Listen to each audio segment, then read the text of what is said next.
When the Second World War was over, we were the one great power in the world. The Soviets had a substantial military machine, but they could not touch us in power. We had this enormous force that had been built up. We had the greatest fleet in the world.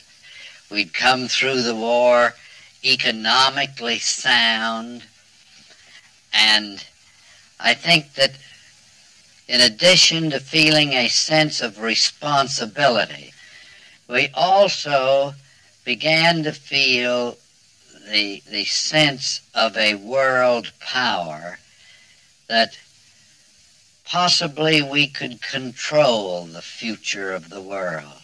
Rest up the wind, rest up the wind, rest up for victory.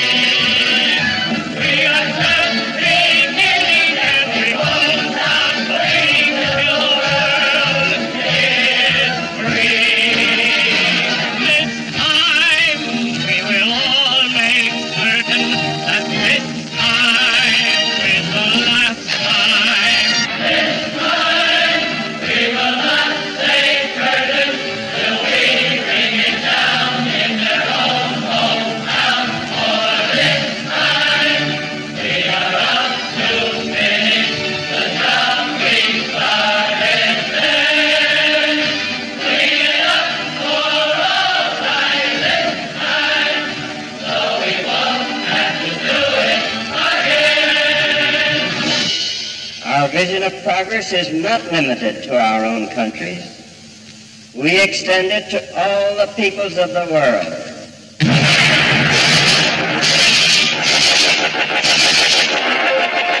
Military action in Indochina. French regulars land along the coast in search of roving communist bands. For France, it represents a tremendous sacrifice of manpower and financial resources. Without American help, the burden would be too great.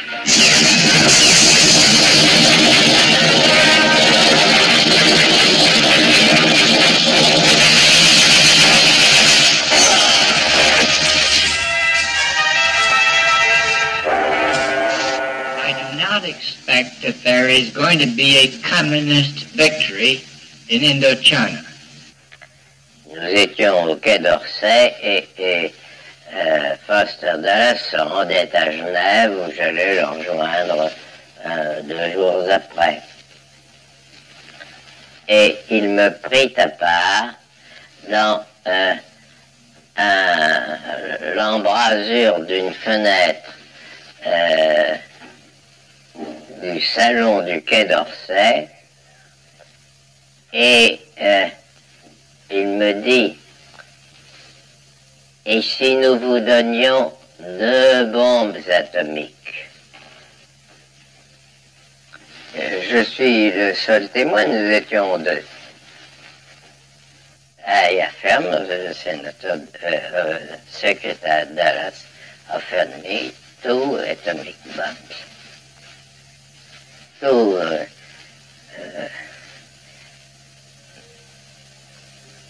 never 1, never 3, 2.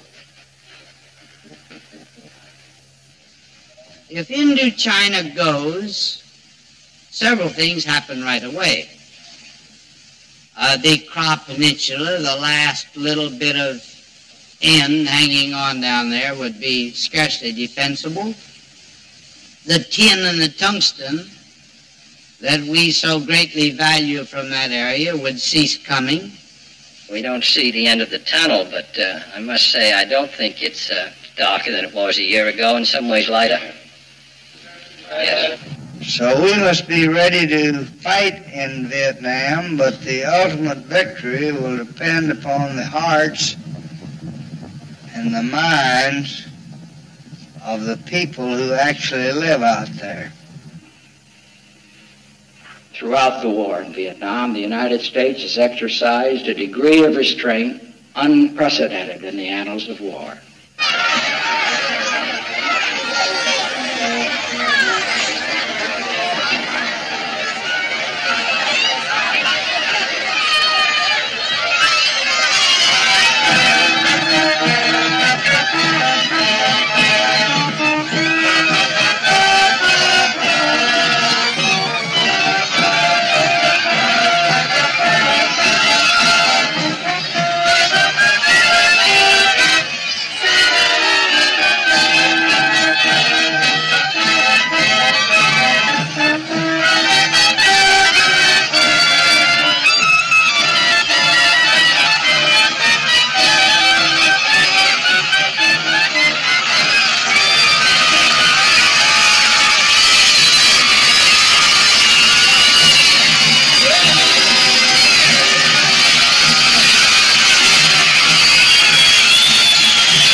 Enable myself and my buddies to stay alive those many years.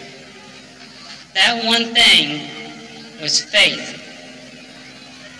Faith in my family, my God, and my country. I remembered high school. I remembered playing sports there. And I can remember my coach saying, when the going gets tough, the tough get going, because winners never quit, and quitters never win. Why did I go to Vietnam? I will have to go back to 1965 when I was 22 years old. At that time, communism was once again trying to muscle its way into a free country. I know of no communist analysis or non-communist analysis that would assert that there's a majority of the people in that country that want to be communist.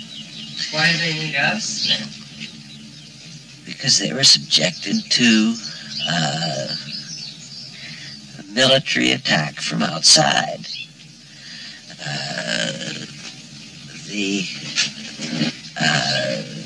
Are you really asking me this goddamn silly question? Oh, you really want me to go into this, Mr. Davis? I mean, you know, we really got to go back to fundamental. You want me to just go back to the origins of this thing, then? All right, I'll do it. But this is pretty pedestrian stuff, I must say, at this late stage of the game. Honestly, it is. Well, I'll do it. All right. There's a lot of disagreement about. No, there's not. About the origins. No, there's not. There's no doubt. All right. Well, now I'll answer your question. You can throw away that tape, but I didn't really expect to have to go back to this kind of sophomoric stuff, but I'll do it. The problem began in its present phase after the Sputnik, the launching of Sputnik in 1957, October. This opened a phase of not well coordinated, but universally optimistic and hopeful communist enterprise in many parts of the world. Renewed hostile actions against United States ships on the high seas and the Gulf of Tonkin have today required me to order the military forces of the United States to take action in reply. We always hesitate in public to use the dirty word lies, but a lie is a lie. I mean, it's a misrepresentation of fact. And it's supposed to be a criminal act if it's done under oath. Mr. Johnson didn't say it under oath. He just said it. We don't usually have the president under oath. There are those who ask why this responsibility should be ours. The answer, I think, is simple. There is no one else who can do the job. If necessary, I am ready to go back. We all must be ready. You must have the political, economic, and philosophical courage to send me, or do whatever you think is necessary. I must be ready to go. If I did well, it is only because Lyndon did well in bringing me up and making me into a man. If I served the military well, it is only because the military trained me to be a good officer. If I am a good American, it is only because America brought me up to be a good American. It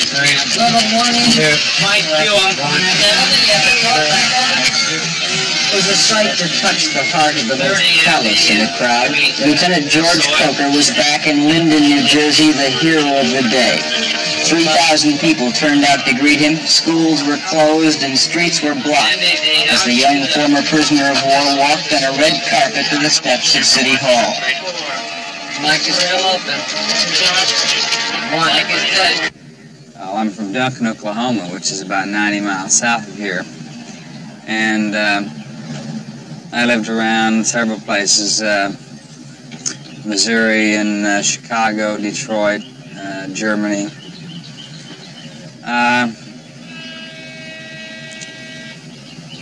By the time I got out of high school, I was very conservative. We have, in Duncan High School, the high school had bought a, a John Birch package on communism. So we studied communism via the John Birch Society, and with the big red map with the flowing out of the disease and so forth, and learned how Karl Marx was a very cruel man and used to make his family suffer and so forth.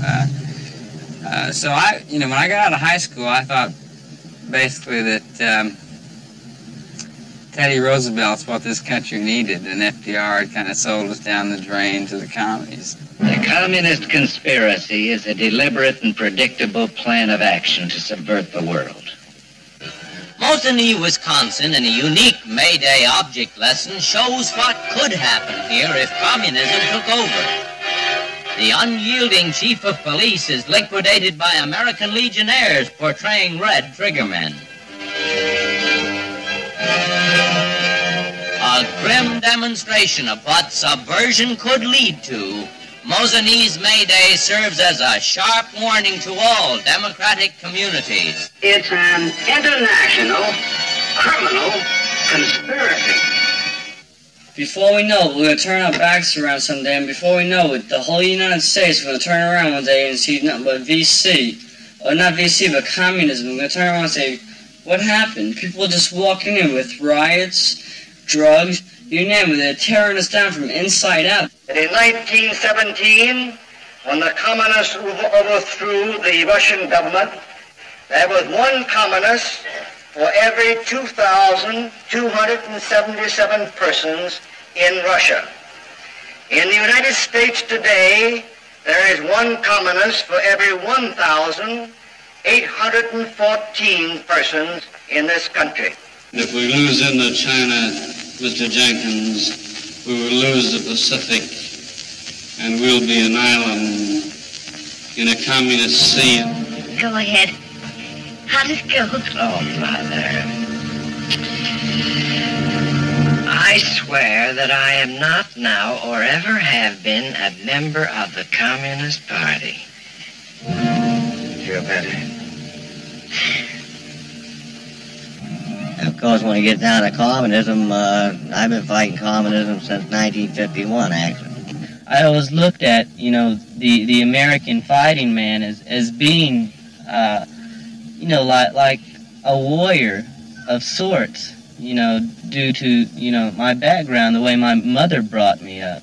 She always spoke of the warrior societies of our tribe and of the different tribes around us, and how that these men always had to work to gain the respect of the people around them, and how they had to live more or less a life dictated to them by the society that they belonged to, and it was extremely hard. I looked around, and from listening to my uncles and a lot of my relations, they had been in the Marine Corps, and they always told me that the Marine Corps was the hardest service to cope with physically and mentally. And I naturally wanted to be the best at that time, and I looked at the Marine Corps as being the elite of the elite, the warrior society in the United States. Now, it might sound cliche-ish to say that my country may always be right, but right or wrong, my country. But that's how I felt back in '67. And during my senior year, I said, I've got an obligation to serve. I've got to fulfill it.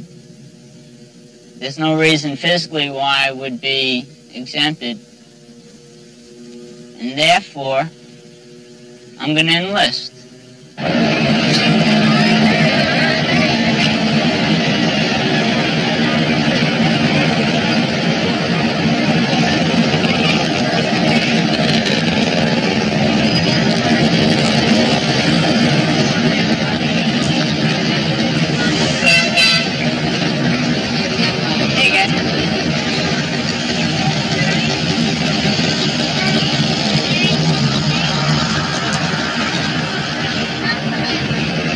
What you got there? Picture? How much picture? 3,000? I go 400. Huh? I tell you straight up, just 50 money. You go be up to not money. I buy what? 1,500.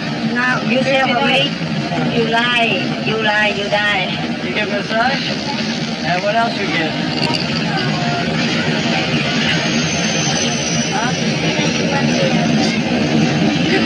Give out everyone dead. No money. Go home, mama sign. Wait, go home, mama sign. No, go home, mama sign. No, go home, mama sign. Okay? No, go home, mama sign. No.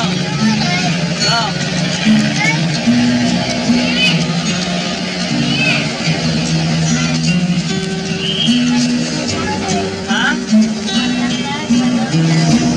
How much? You? It's too much. It's so cool.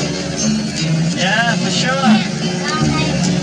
No good. If you miss the train I'm on, you know that I am gone. You can hear the whistle blow 100 miles. Lord, I'm one, Lord, I'm two, Lord, I'm three, Lord, I'm four, Lord, I'm 500 miles from my home. 500 miles, 500 miles, 500 miles, 500 miles. Lord, I'm 500 miles from my home.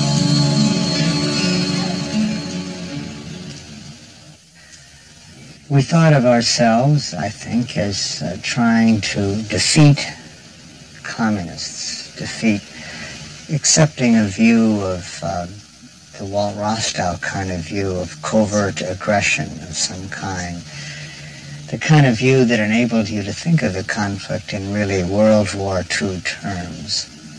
That was an unquestioned assumption. I'd say it had an idealistic flavor to it, but it was the underpinning of an imperial policy, basically. I shared the assumption very easily and felt it as an idealistic one, really. We were doing something for them. I recall that I was in the New York area at the time, and I stopped by to see General MacArthur, who I had known for several years. When he greeted me, he made quite a prophetic statement. He said, "Westmoreland, I see you have a new job." He says, "I hope you appreciate that this new assignment is filled with opportunities but fraught with hazard." And indeed, this was a prophetic statement.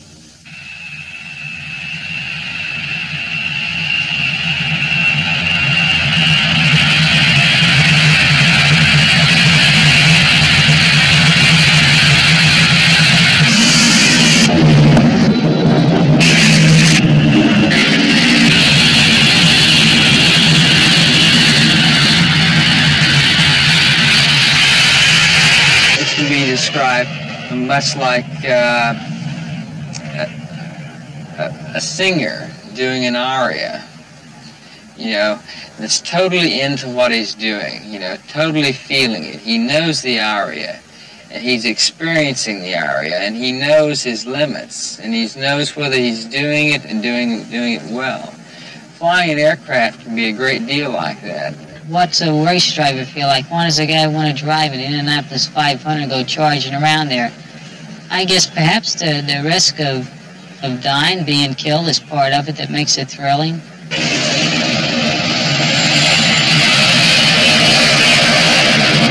I can tell when the aircraft feels just right. I can tell when it's about to stall. I can tell when I can't pull another fraction of a pound, or the airplane will stall, flip out, and spin on me. I would follow a little pathway on something like a TV screen in front of me that would direct me right, left, or center. Follow the steering, keep the steering symbol centered. I'd see a little attack light when we stepped into attack. I could pull the commit switch on my stick, and the computer took over. Computer figured out the ballistics, the airspeed, the slant range, and dropped the bombs when we got to the appropriate point, in whichever kind of attack we'd selected, whether it be flying straight and level or tossing our bombs out. So it was very much of a technical expertise thing. I was a good pilot. You know, I had a lot of pride in my ability to fly.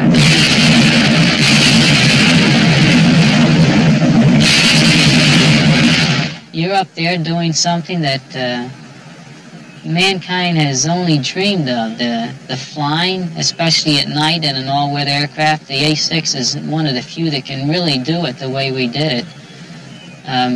A World War II aviator would not even dream of doing the things we did. It's definitely the ultimate in aviation.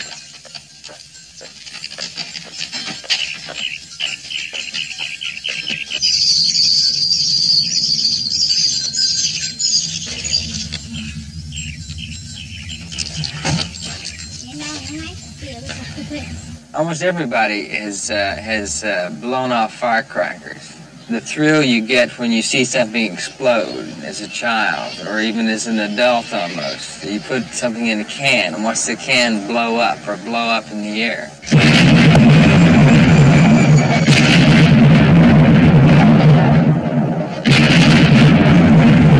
And the excitement, the sense of excitement, you know, especially if you're getting shot at, is just incredible.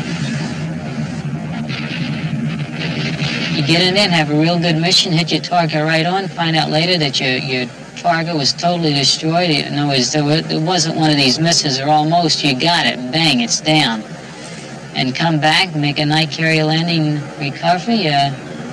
That's fantastic. To say it's thrilling, yes, it's deeply satisfying.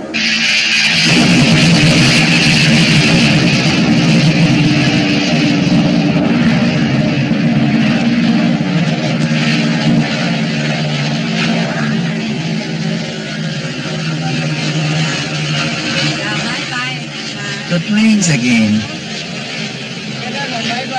Are they American or Vietnamese? I don't know whose they are. Just airplanes.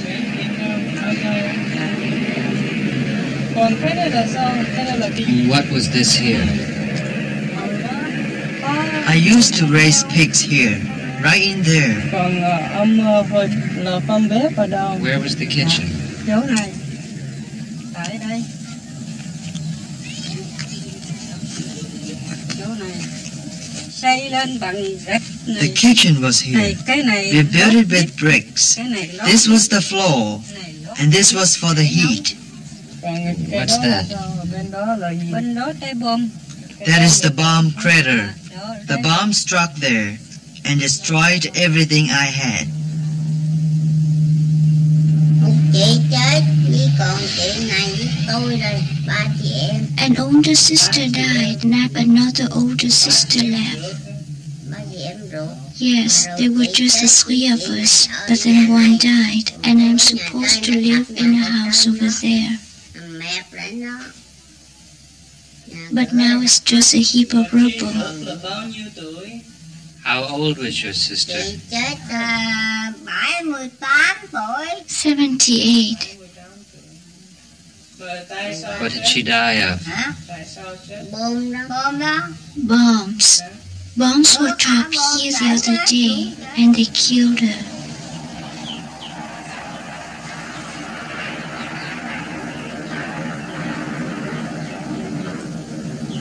Buồn quá mà. I'm so unhappy.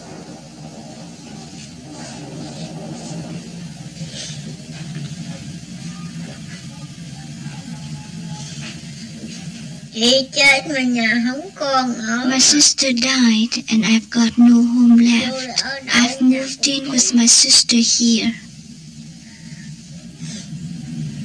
Bây giờ không có mâm gì. I've been wounded. Già rồi yếu rồi không có cái gì bán. Can't do anything for a living now.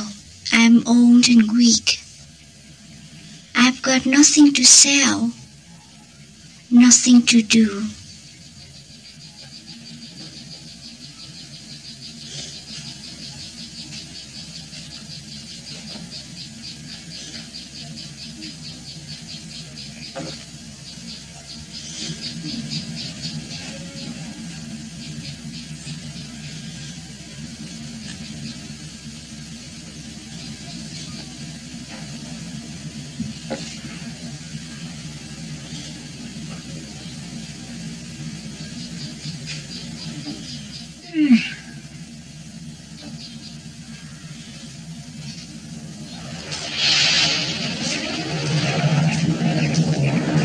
You really just don't have time for personal thoughts when you're up there flying around at 500-600 miles an hour. You might call it an electronic war in a certain way. I didn't have time to think about anything else. If you wanted to later, you might. But it was all business. It's just strictly professionalism. We had a job to do. We went out and we did it. Never could see the people. You know, you never could see. Occasionally you saw the houses when you were bombing around a village or bombing in a village.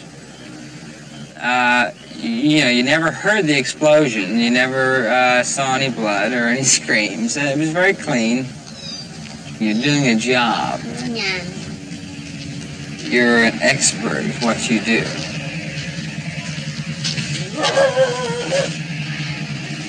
I was a technician. Tập cái tội bom bay bom nữa Everything just collapsed under the bombs. Everything just caved in. Nói ông nghe cũng như con chim mà có cái ổ. It's like a bird and its nest. The way things are with the house in the rubble.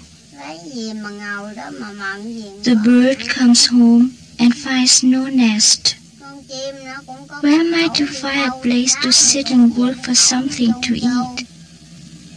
Even a bird needs a nest it can go back to, crawl into for sleep and food.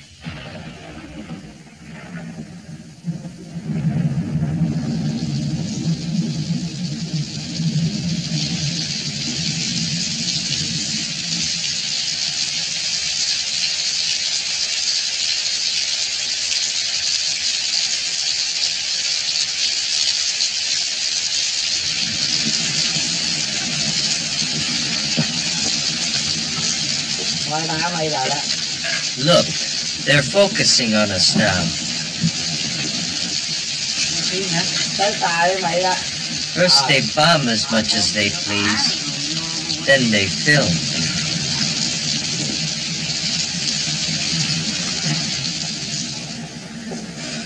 Nous avons lutté contre les Chinois pendant 12 siècles. We fought against the Chinese for 12 centuries. We fought against the French for 100 years.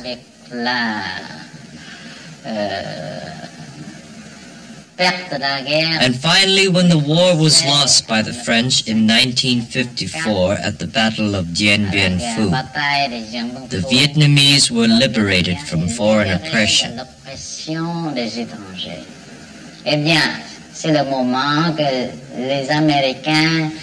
But it was at that precise moment that the Americans came to Vietnam. Little by little at first, then more and more as an invasion of the American army. 500,000 of them in Vietnam. And this war became a war of genocide. The people of North Vietnam and South Vietnam fight only for freedom, independence, and national unity. This war is a war against the American imperialists. This is our war for independence.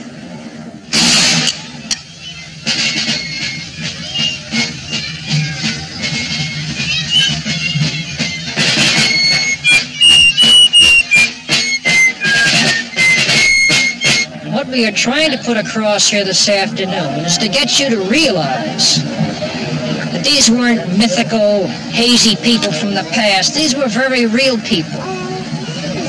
When they rose up against the most powerful army in the world, they were actually putting everything on the line that they had. Their homes, their wealth, their past, and their future. We hold these truths to be self-evident, that all men are created equal, that they are endowed by their Creator with certain unalienable rights, that among these are life, liberty, and the pursuit of happiness. And when you judge the revolution and the problems and the success we had, it was a two-way street.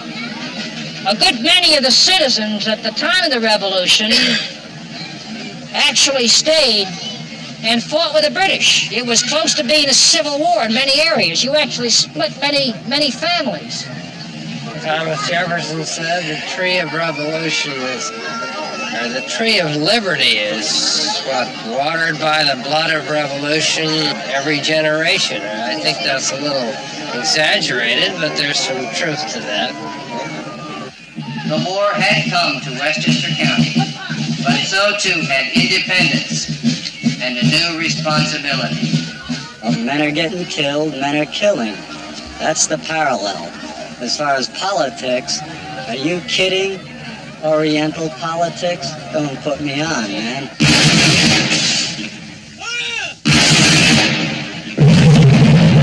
I'm his weapon yet. We're still looking for it, over. No, sir. I'd like to medevac this guy. If we get him patched up, we must get some information from him, over.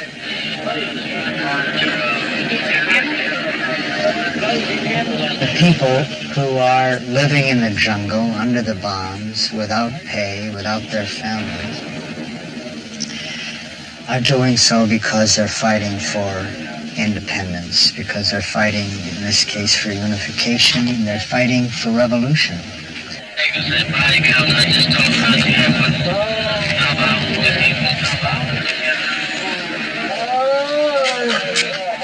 Of course, the name for a conflict in which you're opposing a revolution is counter-revolution.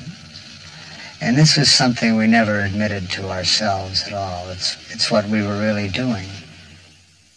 The letters and the reports we had on Ho Chi Minh's attitude back in 1946, he wrote, I think it was 7 letters to this government and received no reply. The pathos almost, the sadness that here's a man who felt and believed the United States would be sympathetic to his purpose of gaining his independence from a colonial power.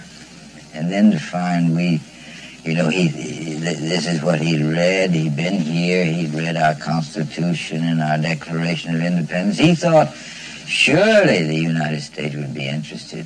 We had testimony in the committee that his one worry was that it was so insignificant. Vietnam was so far away and so insignificant, we would never bother about it. It's too small to ever attract the attention of the United States. He was sure in his own mind that if we would ever put our minds and focus upon it, we would be for him.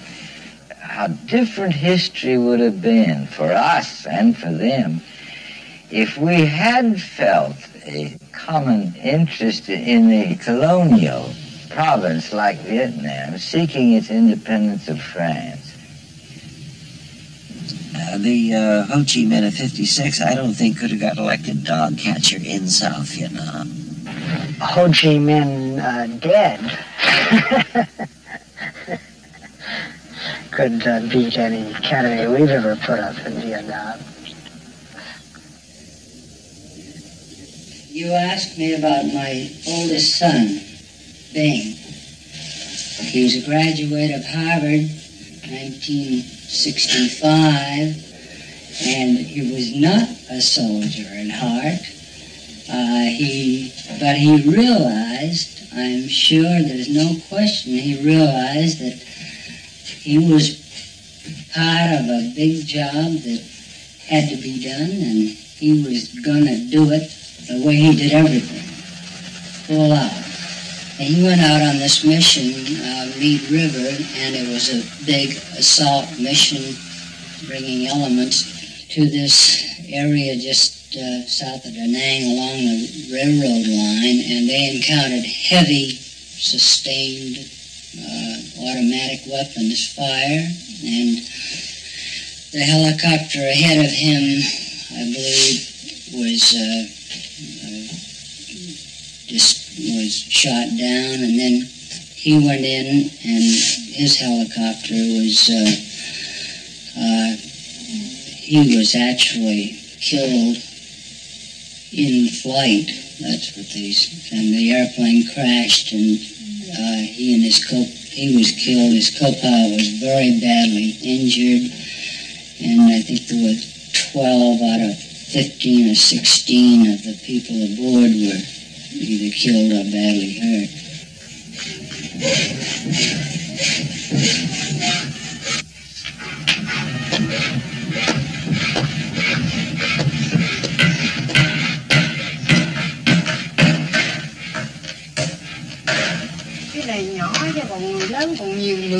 Many bombs, many coffins. These are for children. 800 or 900 a week. I have lost 7 children myself.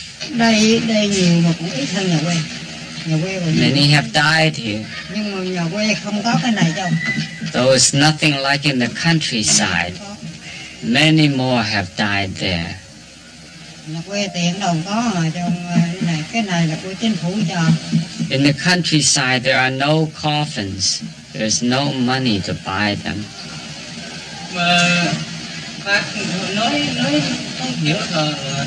How did all the children die? Poison. Poison, you know.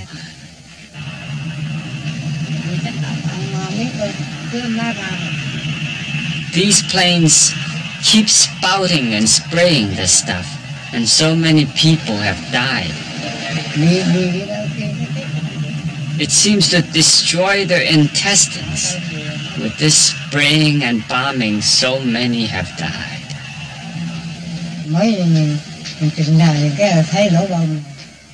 Each day, right on time, the bomb craters appear.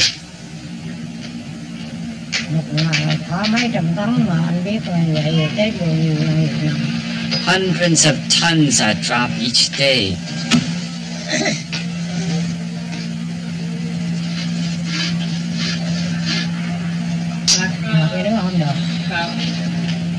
And we can't talk about it.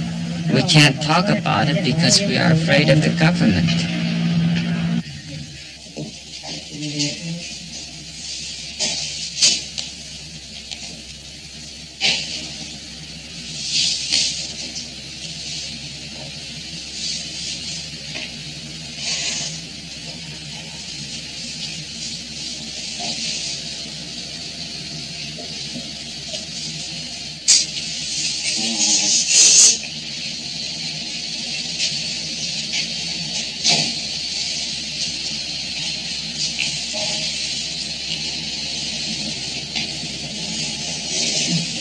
Look nice. What'd you do? Shaved. I liked it a bit long. So what you been doing?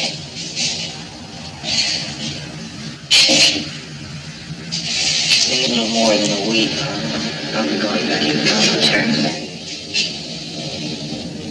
You what? Why?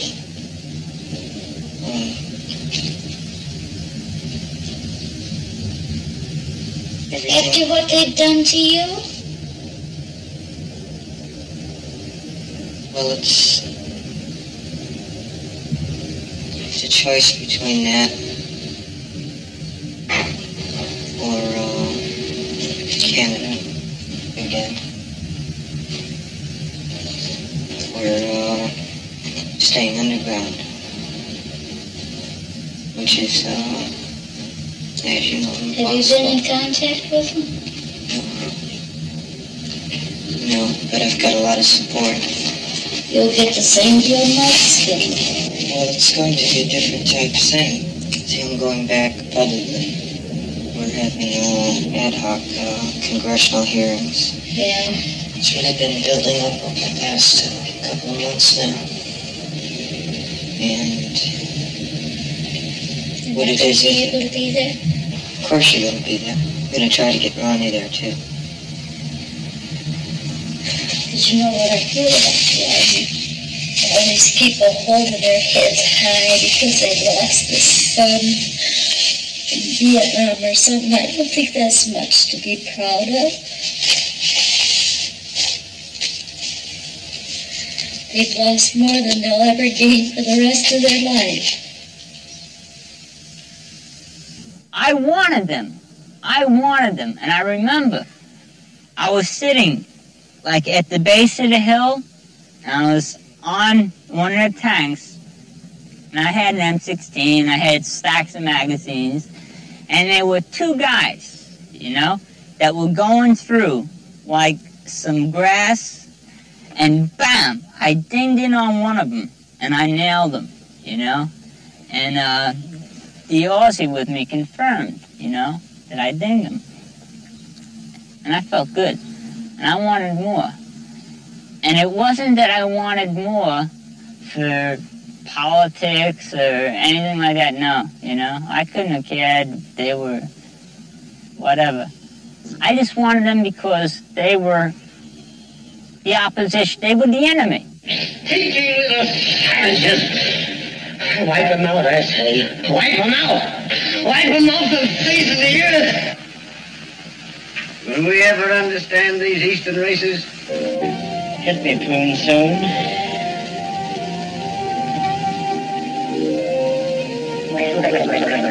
You hideous yellow monster. I wanted to go out and kill some gooks, you know. I really, I don't know, I guess I had been totally brainwashed because I could remember when people used to call me blanket ass or chief, and they still did, you know. I think my name was Ira Hayes in boot camp, either Ira Hayes or Squaw, depending on what type of mood the drill instructor was in. But there I was, you know, saying, I want to go kill some gooks, you know.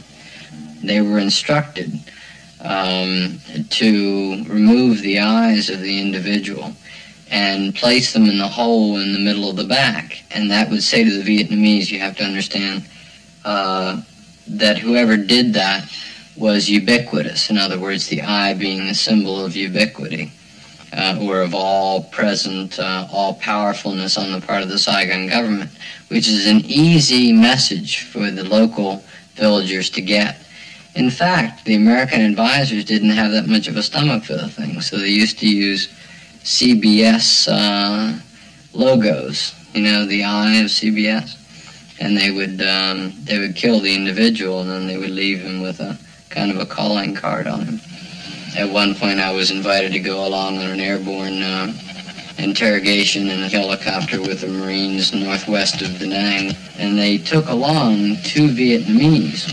The one was already reduced by beatings with a rubber hose and some other methods of beating and torture, to the point where he couldn't talk. He couldn't respond.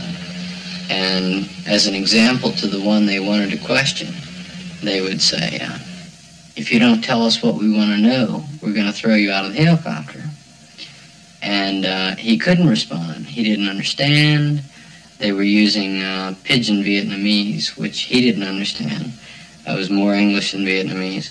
They'd run him up to the helicopter. 2 hefty EM were along, and they would take him by each elbow, and they'd run him up to the door of the helicopter. And they did this 3 or 4 times, and he was reduced to whimpering and crying. And they finally told him that this was the last run. And he still responded the same way, and they just winged him out of the helicopter. The second fellow immediately started to babble anything he could tell them, any kind of information he could give them, for one goal, and that was to reach the ground alive again. I just can't see in my mind, like you said, somebody throwing something out of a helicopter. I don't believe this kind of stuff happened. Maybe it did. I don't know. I never saw it, put it that way. I've seen GIs get mad and rather than shoot one of these dinks, just punch him right out, yeah, with his hands. Americans say the Vietnamese are just slant-eyed savages. The Vietnamese have 5,000 years of history. We fight against the invaders. It is not we who are the savages.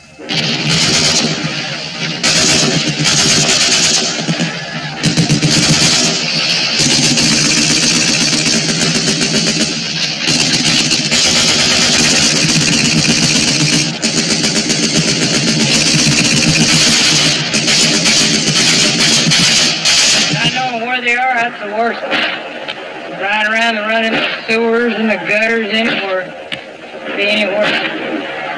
So if you stay alive day to day. If I just want to go back home and go to school. I did. You lost any friends? Quite a few. We lost one the other day. The whole thing stinks.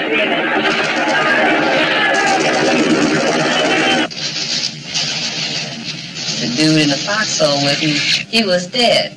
And like, you know, here come the jets and everybody's yay, Jets, you know, do it to them and all this shit, you know, get these motherfuckers off our ass, you know. Because they were digging in our behind real good. And like the jet came in, and he said, yay, Jet, get him. And you see him swooping on around, yay, Jet, get him. And he came over that way and let it go, and he said, uh-oh. You know, and you could see it's napalm canister because you can tell them because they spin asshole over head, you know, backwards as they're tumbling through the air coming down. Silver dollar. And the thing is just tumbling down and you know it's coming right at you, you know.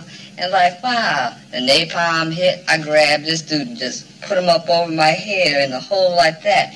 Fucking napalm went down the whole line, man. Just creamed everybody in the line. 35 dudes, man, just burnt. Post-toasty to the bitter, you did.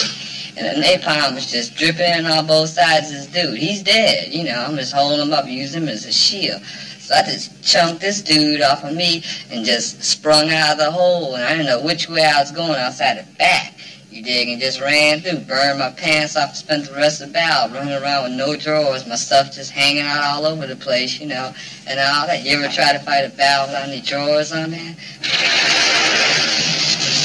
Awful sick of me. I'll be so glad to go home.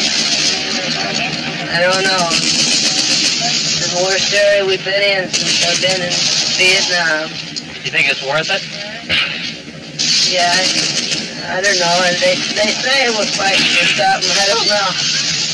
I was at a very kind of sobering thing last night. A memorial service for 4 men in the 2nd Squadron who were killed the other day, one of them being a medic. And the place was just packed. And we sang 3 hymns and had a nice prayer. I turned around and looked at their faces, and I was just proud. My feeling for America just soared because of the way they looked. They looked determined and reverent at the same time, but still they're a bloody good bunch of killers. When you go forth to war against your enemies and see horses and chariots in an army larger than your own, you shall not be afraid. Well, let's not anybody be so naive as to think we're here in any way to worship football. Nor are we here, as I'm sure many people believe, to pray for a victory. We believe in victory. We believe it'll come to the team that's best prepared. This is serious business that we're involved in. And that's religious, and God cares. There are going to be men made tonight. And that's religious, and God cares about that.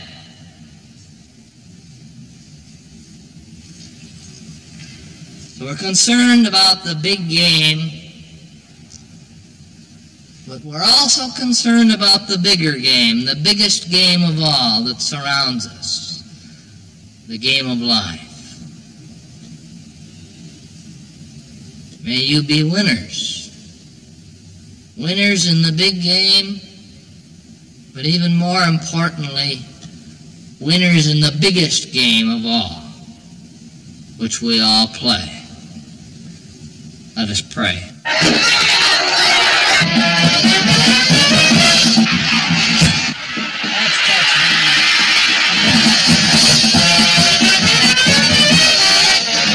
Because we got our kids geared to track like hell.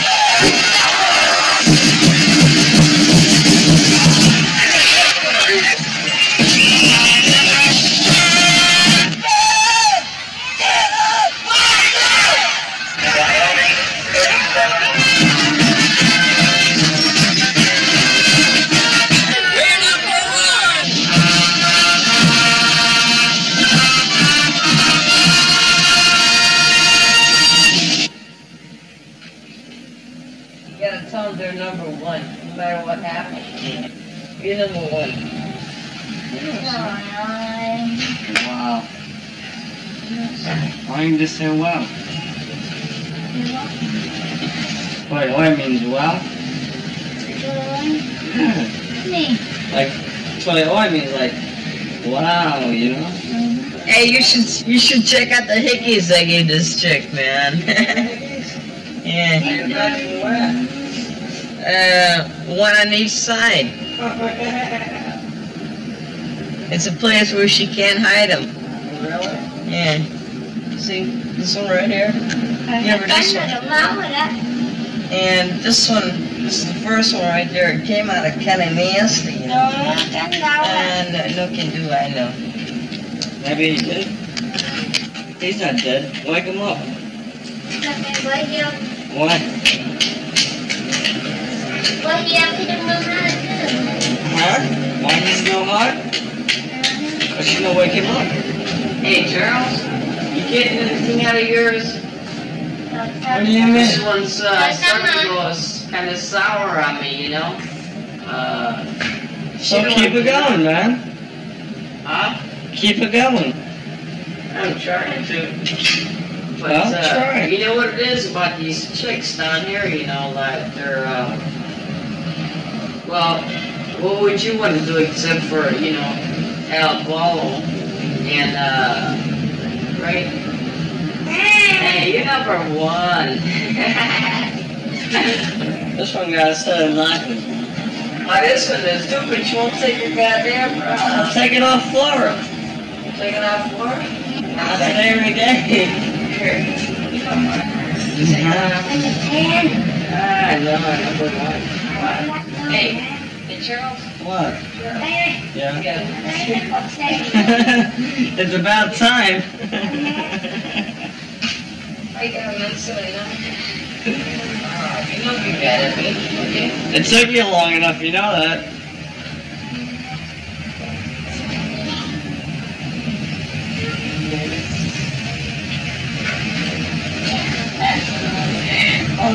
Oh yeah. Check it out, baby. Check it out later, man. Check it out later.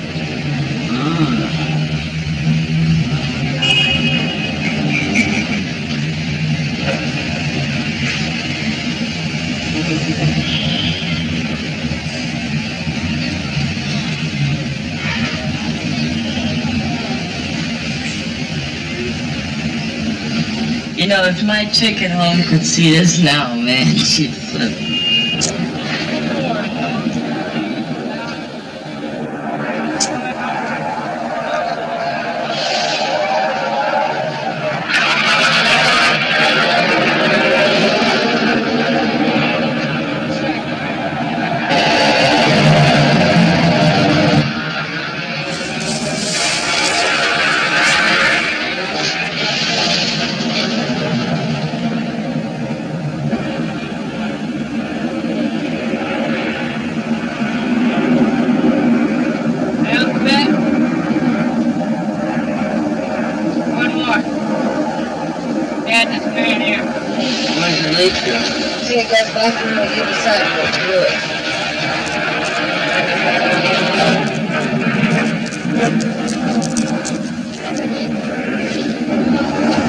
Hurry up down that tunnel. Let's make a quick check and let's go.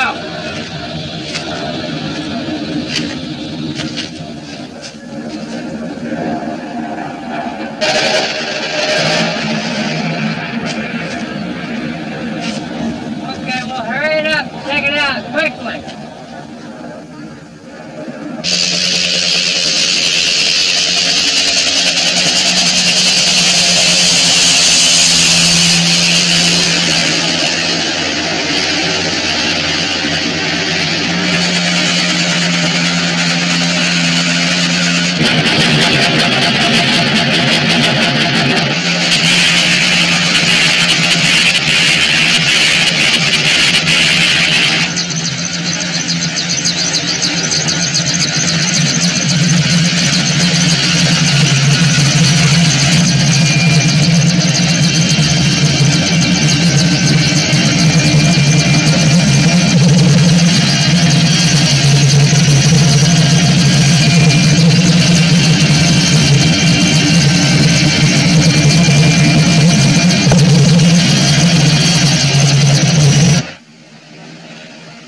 people enjoy it, some don't. Some just go out and do it as a job. It's a daily grind. What is it to you? I enjoy it.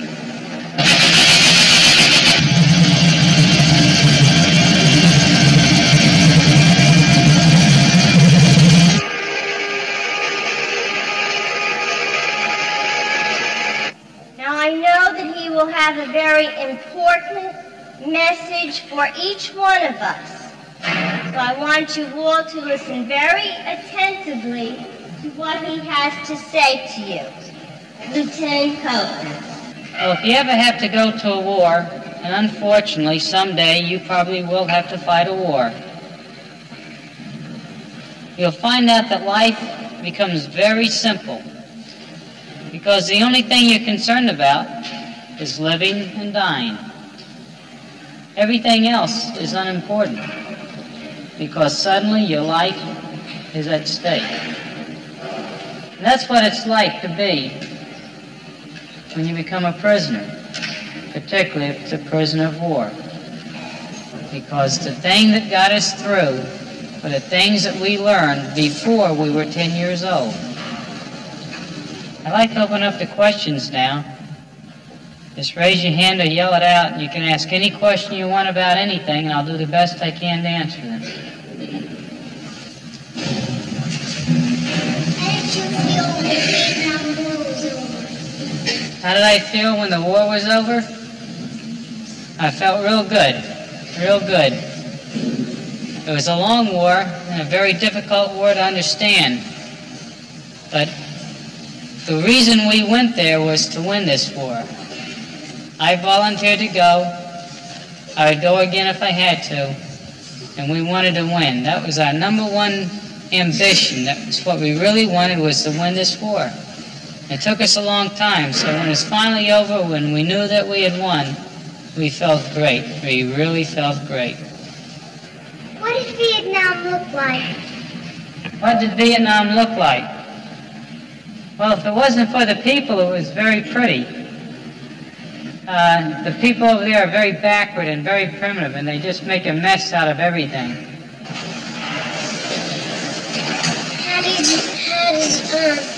What do you feel about the people that went and burned their draft cards and went to Canada? We don't agree with them. I think these people were legally wrong. I think sometimes they were cowards. If they wanted to leave and go to Canada, that's okay. But they can't come back, though. Because they have disagreed. They say, we don't like your country, we don't like your people. They're saying that to you and me, you know, I don't like you, so I'm leaving. Well, fine, that's okay. There's no reason to hate a guy for that. Because that's also his right. But he can't come back. Instead of helping and aiding the Vietnamese people, I saw that we were party to their deliberate and systematic destruction. The Vietnamese were all considered less than humans, inferiors. We called them gooks, slopes. Their lives weren't worth anything to us because we'd been taught to believe that they were all fanatical and that they were all VC or VC sympathizers, even the children. Many of us, however, began to understand through our personal experiences in Vietnam the depth of the lies and deceptions practiced upon us and the American people by our country's leaders. It was they who trained us to kill without question and to hate our enemy, the Vietnamese. They concocted such phrases as kill ratios, search and destroy, free fire zones, secure areas, and so on to mask the reality of their combat policy in Vietnam. I make no apology for this act of resistance.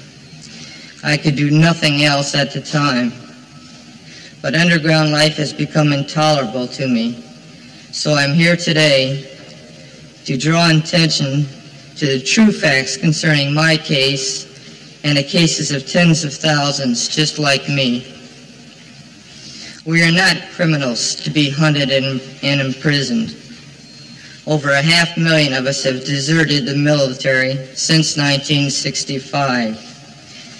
Most of us have already returned to the military to be punished with jail and bad discharges that will be carried around for the rest of our lives. And it is a supreme irony to be prosecuted by the very same men who planned and executed a genocidal war in Indochina. Now, inside this hearing room, Eddie Souders has surrendered himself. Urged on, he says, by a hand-to-mouth underground existence, which still nags at many of his fellow deserters who continue to look over their shoulders. Paul Udall, NBC News, Washington. How was your sound? One more time. Let me respectfully tell the American people that this is their dirtiest and longest war. The Vietnamese fight only in self-defense. Ultimately, the Americans will see the light. If not, they will defeat themselves. You know, Vietnam reminded me of a child, the developing of a child.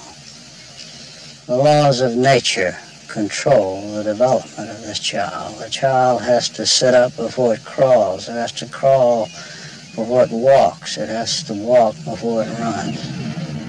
Là bên Mỹ cũng có đây mấy chục năm rồi nó cũng không ăn. No matter how many decades America fights, it will never conquer Vietnam, never.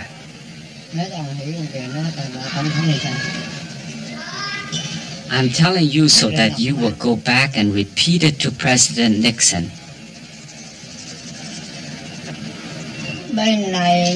Over here, as long as there is rice to eat, we'll keep fighting. And if the rice runs out, then we'll plow the fields and fight again.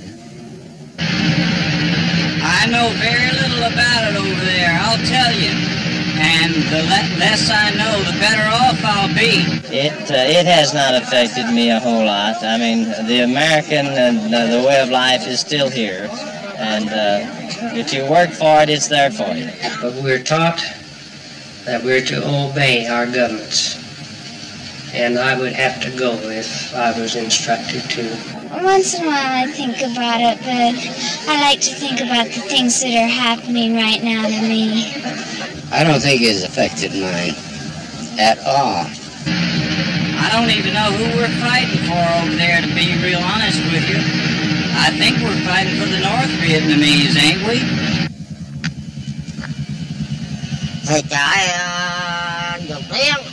I fled from Dao Tien to go live in Sui Dua.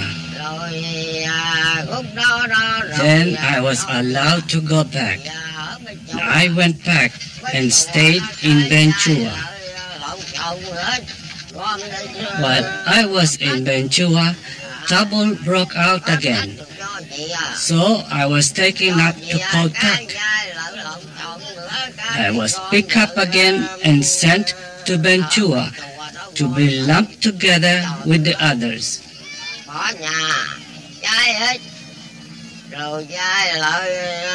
My house burned down while I was away. Once more, I got sent to Ko Tak. I fled 5, 6, at least 7 times already. The lives of my countrymen are worth no more than that of a fly. You take it and swat it dead. Just like that.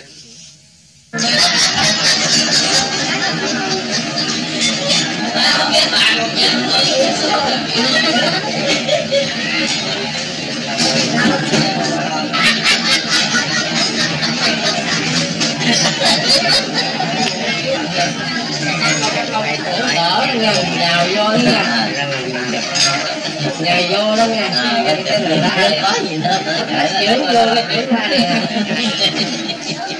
chữ vô đó, anh buồn chữ vô đó, chữ ra thì vậy đó. Ai mỏng mỏng đó nha, đừng có làm vậy không có ngon đó anh. Giờ ở trong cũng vậy đó, lót mỏng mỏng đó ngon.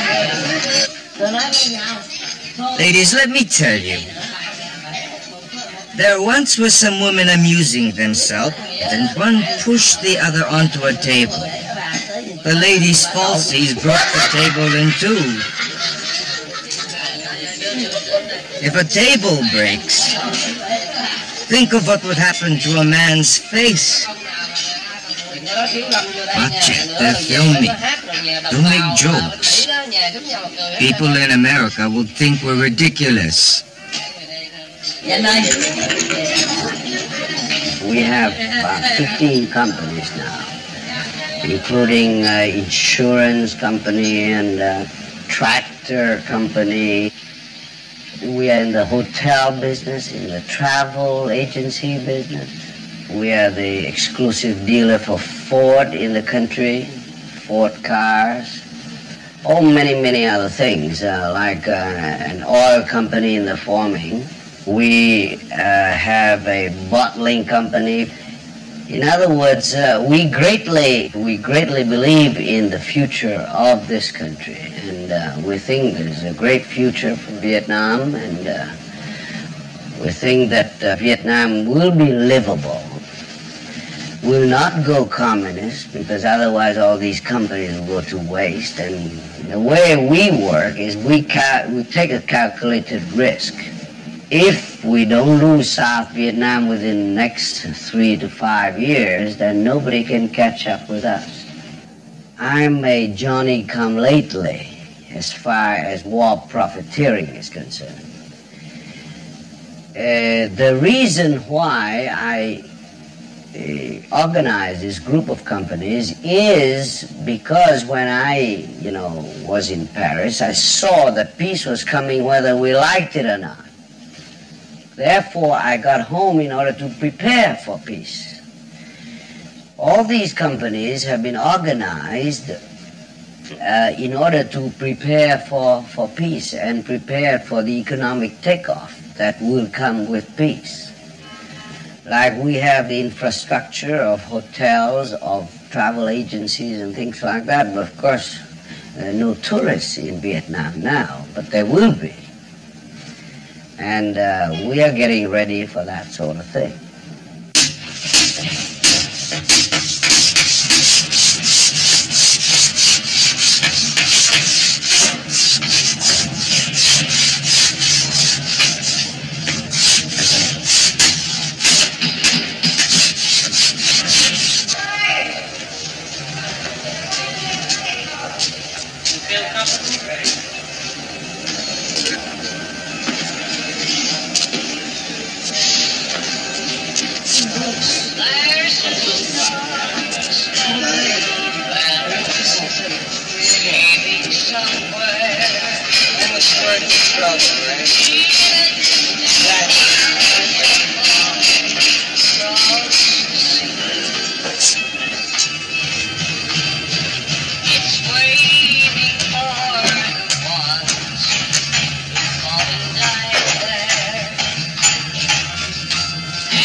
Just walking, and we were walking on a patrol, and we ran into an ambush. About 6, 7 guys really got hurt. We ran into a battalion ambush, they said it was. And it was supposed to be one of the ambushes of that season, one of the biggest. and we called in two or three medevacs, and they got hit. So finally, the last one came in, got us out. And from that, I never saw any of the other guys that I was with, except for one or two. That was about it. Most of the guys that we keep in touch with are guys in the hospital. They usually have a reunion once a year.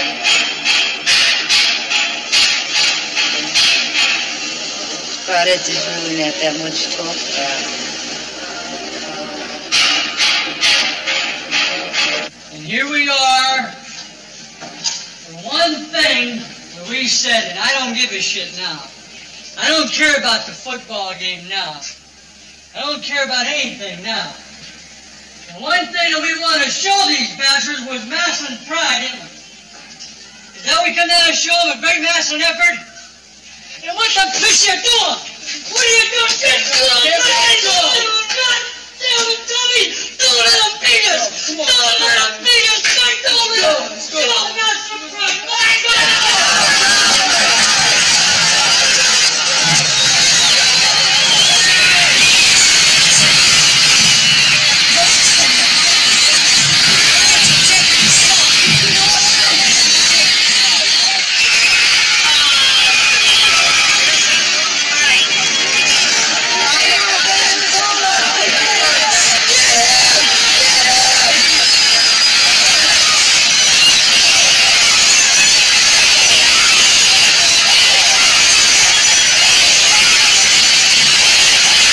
Make no mistake about it. I don't want a man in here to go back home thinking otherwise. We are going to win.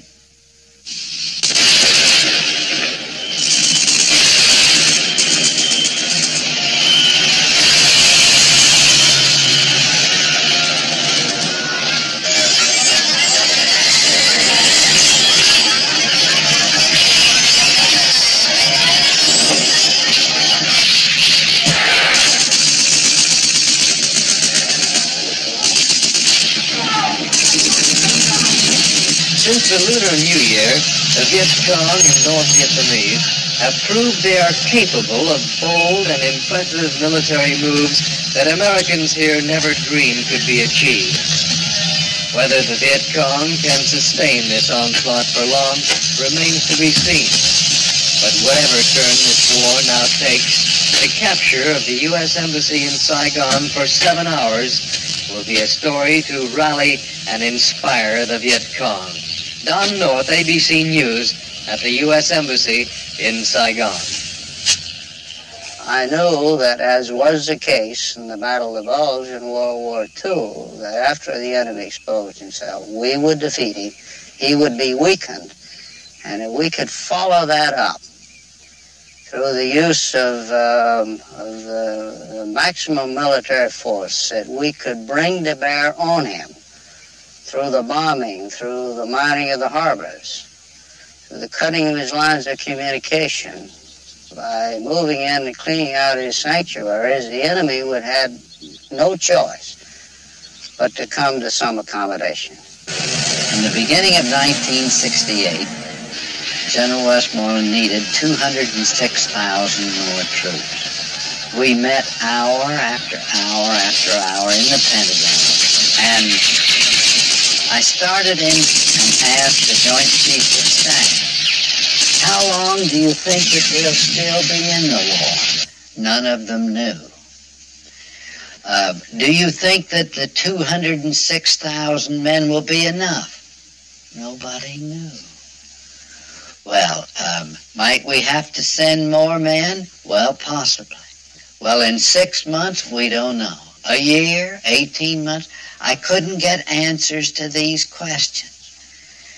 By the end of that 4-day interrogation, I was getting down by the end of it into very serious questions like, do any of you men, as you look at it objectively, do you find any diminution in the will of the enemy to fight? Well, they said, no, we guess we don't. Are they sending the same number of men down through the Ho Chi Minh Trail? Well, yes, and even they might be a little more. And how about our bombing? We've placed great reliance on our bombing. Is our bombing stopping them? No. Well, what is the amount of attrition that our bombing's causing? Well, maybe 10 to 15%. So I remember asking one question. Well, if a North Vietnamese field commander in South Vietnam needed 1,000 men, they said yes. If he asked for, say, 1,200 men, 1,000 would get through. Well, that's right. Well, then he'd have the 1,000 that he really needed. Well, yes, that's so. Well, this type of interrogation, finally, by the end of 4 or 5 days, I must say that my thinking had undergone a very substantial revolution. All we are saying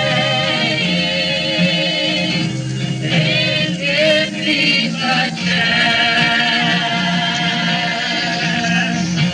All we are saying is give peace a chance. All we are saying.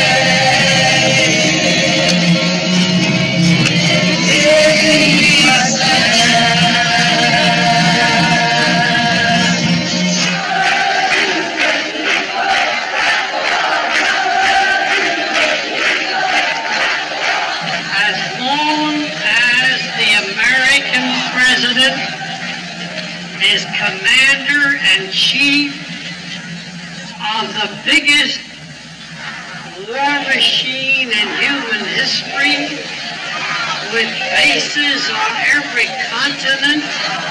We are going to get into trouble. Our enemy is the growing militarization of American life. Our enemy is American imperialism. And there is an awakening. The enemy was on the ropes after the Tet Offensive was over. And it's like two boxers in the ring. One boxer has the other one on the ropes, but the man who is about to be the victor has his second throw the towel in. Accordingly, I shall not seek, and I will not accept the nomination of my party for another term as your president. I don't think we helped them one bit. All I think we've done is destroyed their country, laid it waste. No, I don't think we've helped them. As fellow human beings, I don't think they should be there doing that. Certainly a mature person can say they made a mistake. Why can't a government? You know, you let us all go off to war and said, yay, team, you know, fighting Vietnam and all this kind of shit in 1965 through 1968. Now 1968 comes along and boo team, come on home and all this shit, you know, and don't say nothing about it because we don't want to hear about it because, you know, it's upsetting around dinner time, you know. Well, goddamn, it upset me, you know, for a whole goddamn year. It upset a lot of people to the point where they're fucking dead, you know, and all this shit. Now, you don't want to hear about it. I tell you about it every day. Make you sit out and puke on your dinner, you dig? Because you got me over there, and now you done brought me back here, and you want to forget it so that somebody else can go do it somewhere else? Hell no, And you're going to hear it all, every day, as long as you live, because, hey, it's going to be with me as long as I live. When I get up in the morning, when John gets up in the morning, well, a lot of dudes just sitting around here get up, man, their gut hurts, because they got shot there. I got to put on an arm and leg, because it ain't there no more, you dig? And all this, my man here's got a hole in something. He can't work right, you know. Now you do something about that. You know, make that all disappear, you dig? You know, make it all go away with the 6 o'clock news, turn it off, you know, or switch it to another channel and all that shit. The hell with that, you dig? It's here and it's for real. And it's going to happen again unless these folks just get up off their ass and realize it has happened, you know.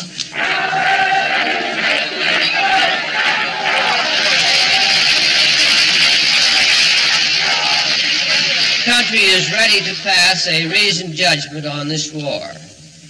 The people have judged, I think, that it's unwise and immoral and not in the national interest of this country, and that therefore it must be brought to an end.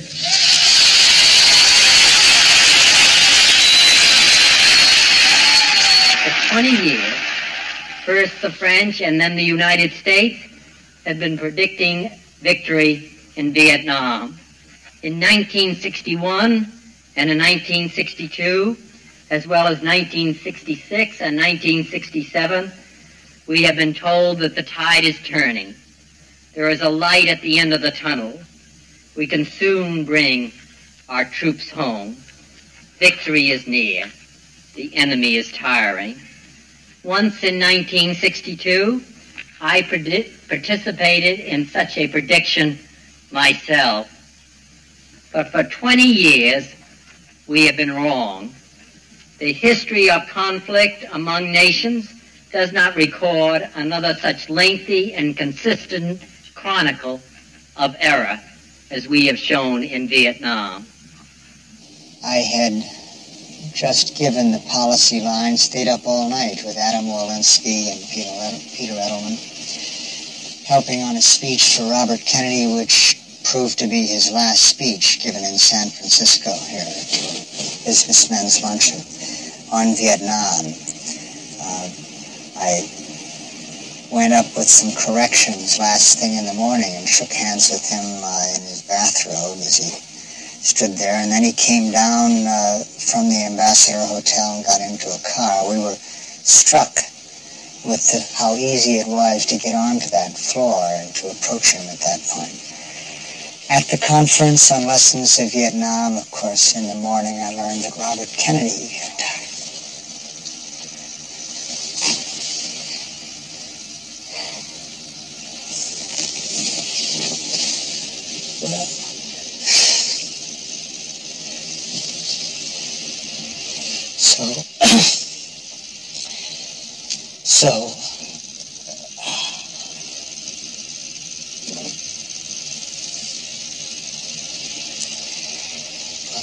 That was a way for a lot of people to feel powerless.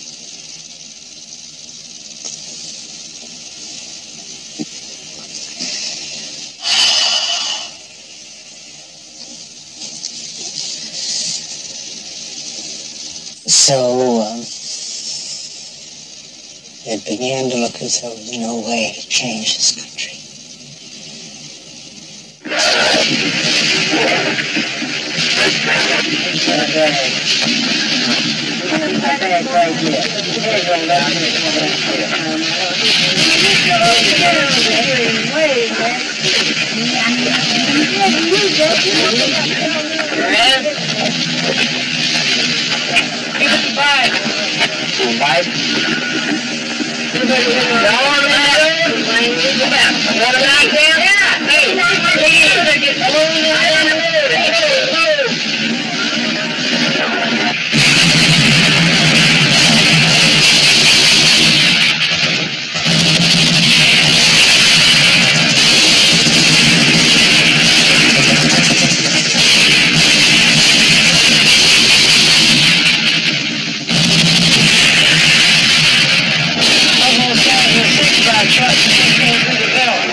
We'd been going down this road for so many years, and I had felt so strongly before that this was the right policy, that it was difficult for me to change. I know now that the domino theory was a false theory. I know now that we should not have become involved. As far as I'm concerned today, I have no hesitancy whatsoever in saying I could not have been more wrong in my attitude toward Vietnam.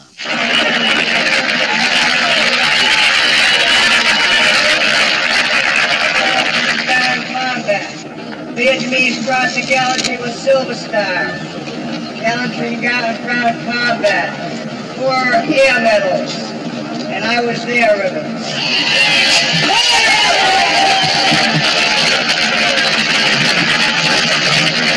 And I got a colonel that's flying upstairs, and he's getting down on me, and he's saying, take the hill, take the hill, take the hill.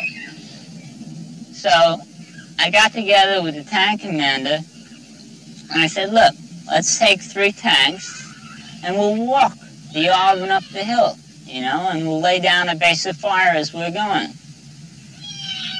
I said, okay. Got with the Yavin, and I said, let's fly. So I popped up behind the lead tank and started to go up the hill, and everything was cool until we started taking fire. And the Yavin started to split, and that's when I got it. I said, oh my God, I'm hit. I couldn't believe it, you know, I can't believe it, I'm really hit. And my first thought was Kay, my girl, you know. It's gonna sound stupid, but my thought was she'll kill me, you know. Here I was dying, and I was worried that she was gonna kill me, you know. But then I realized that I didn't have to worry because I was dying. It's all over. And for what? You know? My last conscious thought was, I can't believe it. I'm dying. On this shitty piece of ground, I'm dying. And I can't fucking believe it. Bobby was a surfer, he was a wrestler, he was a long-distance runner, we danced, he was active. Our whole life was active. And now they're telling me that he's paralyzed. He couldn't believe it, and I couldn't believe it.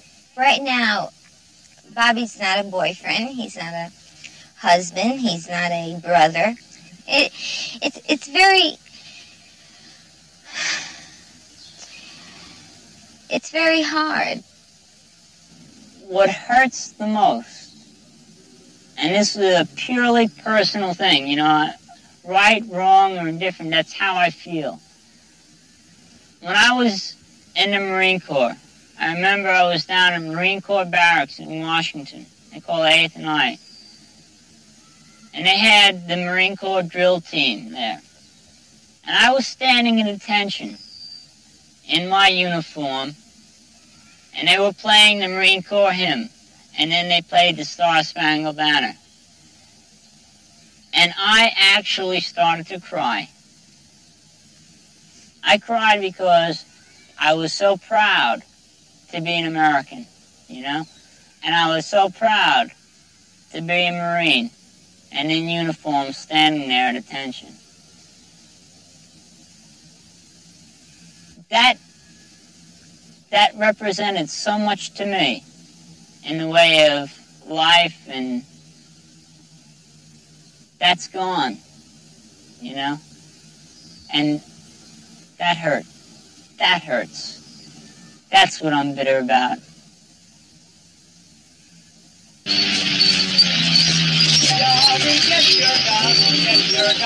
Get your gun, take it on the run, on the run, on the run. Hear them calling you and me, every son of liberty. Over there,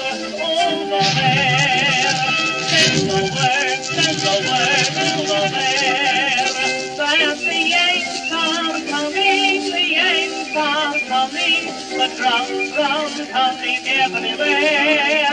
So prepare, say a prayer, send the word to beware. We'll be over, we're coming over, and we won't come back till it's over there.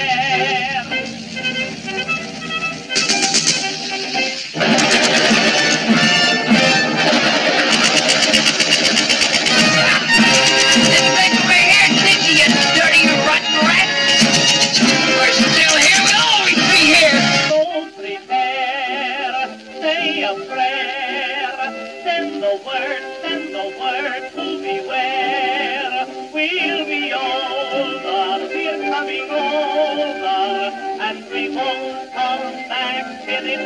not over there.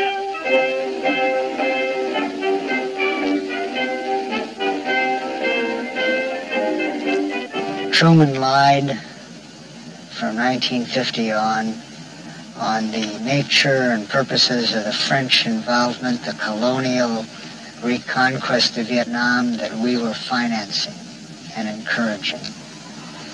Eisenhower lied about the reasons for and the nature of our involvement with Diem, and the fact that he was in power essentially because of American support and American money and for no other reason. Kennedy lied about the type of involvement we were doing there, our own combat involvement, and about the recommendations that were being made to him for greater involvement. President Kennedy lied about the degree of our participation in the overthrow of Diem.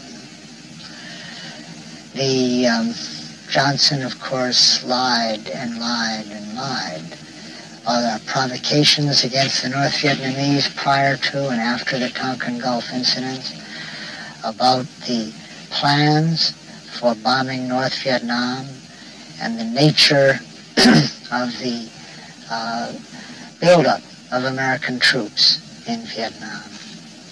Nixon, as we now know, misled and lied to the American public for the first months of his office in terms of our bombing of Cambodia and of Laos, ground operations in Laos.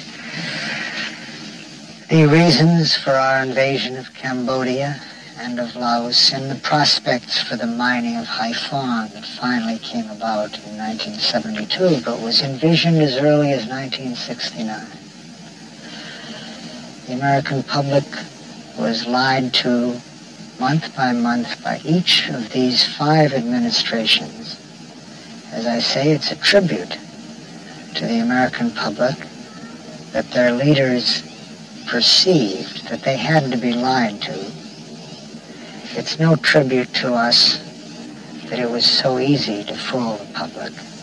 We have adopted a plan which we have worked out in cooperation with the South Vietnamese for the complete withdrawal of all U.S. combat ground forces and their replacement by South Vietnamese forces on an orderly, scheduled timetable. This withdrawal will be made from strength and not from weakness. As South Vietnamese forces become stronger, the rate of American withdrawal can become greater. Ở chừng nào chúng ta mới có hòa bình? Congratulations to Battalion 332 on your recent victories over the communists. We ask ourselves, when will peace come? And I tell you, if you chase the communists back to the north, there won't be any war in this hamlet. Help rebuild the houses. Help the people. Rid the hamlet of all VC, so there will be no more suffering and destruction for ourselves and our compatriots.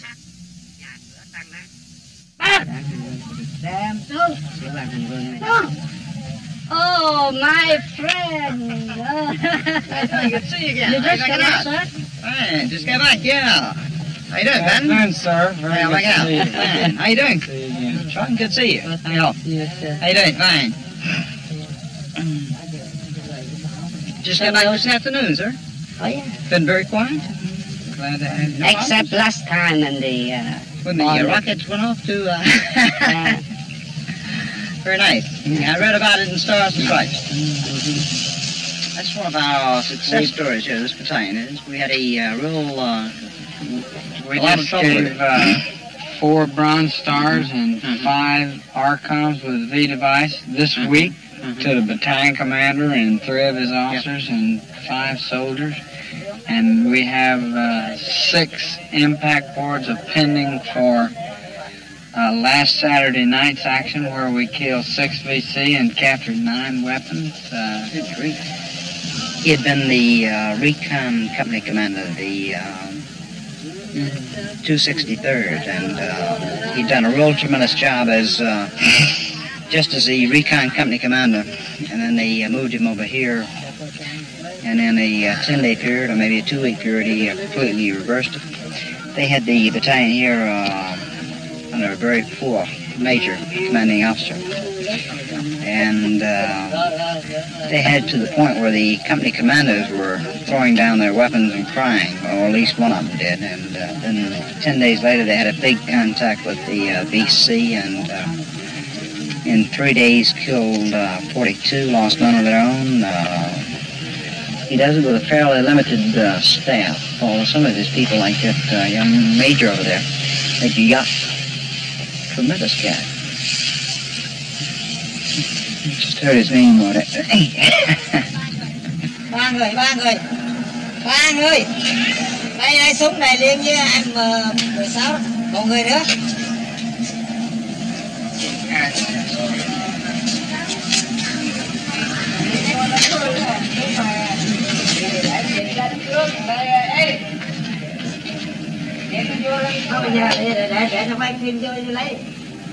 It's no surprise that in a very poor country you can find people who will wear foreign uniforms.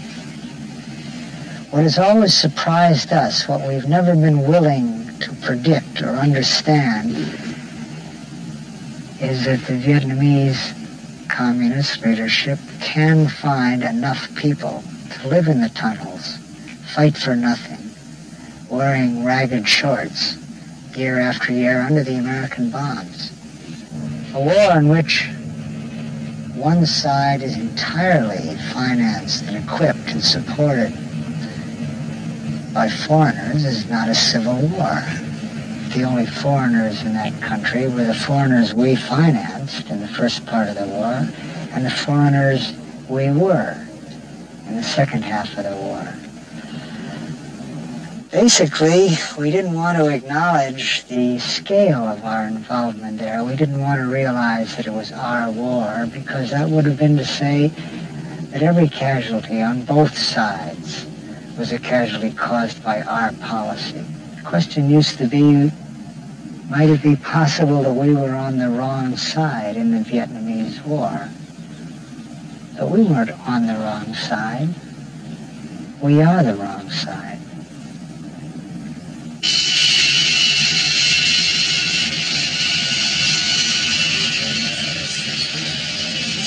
You have exemplified in your corner of the world patriotism of the highest order. You have brought to your great task of organizing your country the greatest of courage, the greatest of statesmanship.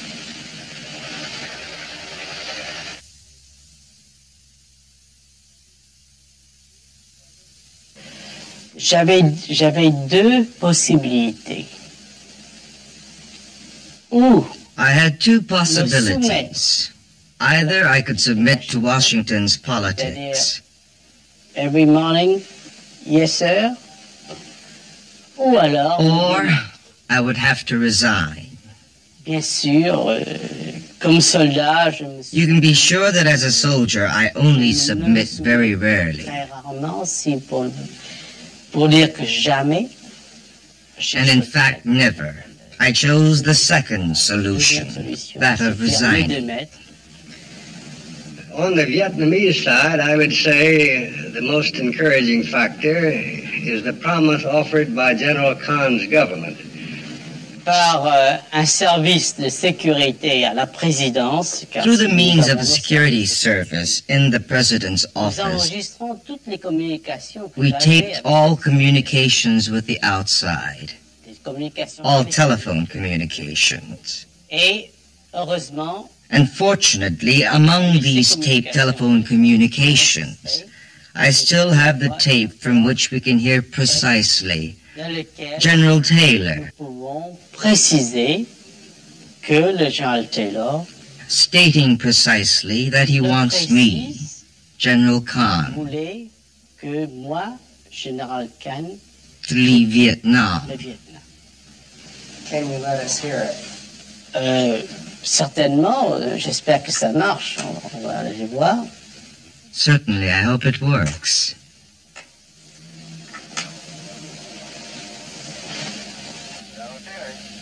This is Ken speaking. How are you? Glad to hear me. May I speak in French? Vous parlez lentement, s'il vous plaît. L'entrevue que nous avons hier, vos désirs étaient à ce que je quitte le commandement du pays. Vous tenez toujours à vos désirs hier à ce que je quitte le pays, n'est-ce pas? Oui, c'est vrai. Entendu. Alors, je vous rappellerai cet après-midi. Merci bien. Au revoir. Okay. Well, Mr. President and ladies and gentlemen, as our joint communique indicates, President Tew and I have had very constructive talks with regard to how we shall work together in the years ahead, working for the program of peace, which we now hope will all be the wave of the future, not only for the Republic of Vietnam, but for all of the countries in Indochina.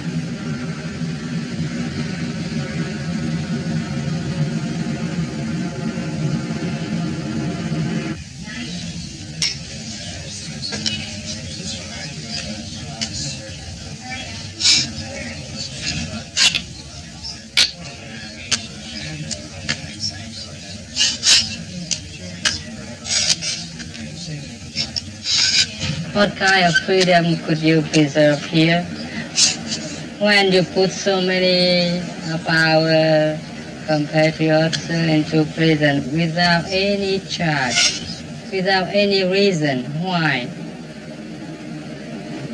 Just because that you want us to have freedom? What kind of freedom could you give us? We know that we only have freedom if we fight for it. But here, we fight for what? We fight for prisons? Les gens peuvent être arrêtés à n'importe quel moment. People can be arrested at any moment by any organization and then tortured in inhuman ways in all the prisons, and above all in police stations. Emprisonnés des années, sans passer par un tribunal. And then imprisoned for years and years without trial. Their only crime is loving their country. They had the courage to tell the truth. They asked for the liberation of political prisoners. They asked for an end to the war. They asked for peace, for national reconciliation. And all that is considered a crime by the government of Tew. Bị bắt hồi 1968 ở trong nhà thì công an lại bắt. I was arrested in 1968. I was at home when the security police came. They took me to headquarters for a few questions and kept me. Không thấy đường, con mắt này nè, con mắt này còn thấy hơi hơi. Rồi do nó đánh đập với giam như vậy là kiệt sức. You can't imagine how badly I was beaten. Mostly on the head. My eyes are bad now. After I was arrested, I was beaten so badly. Even now, I sometimes have headaches and nosebleeds and ear bleeds.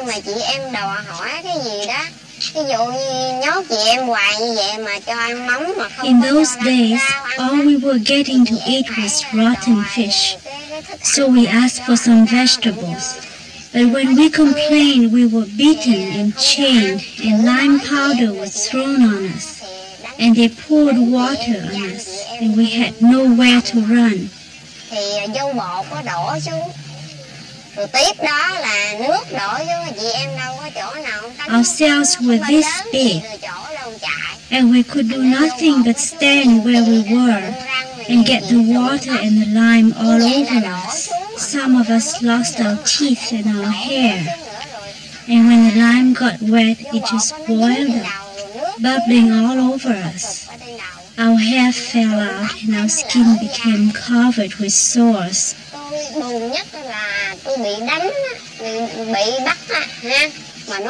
They said that if we were innocent, they would beat us until we were guilty, and that if we were guilty, they would beat us until we repent.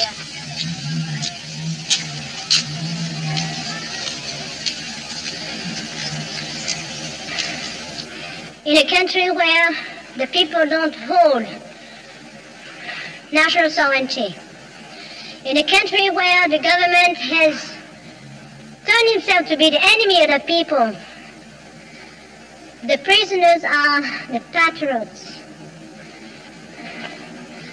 And no matter how badly treated we are, still, we are proud to, because at least we are free, instead of enslaved as so many of the so-called government officials. And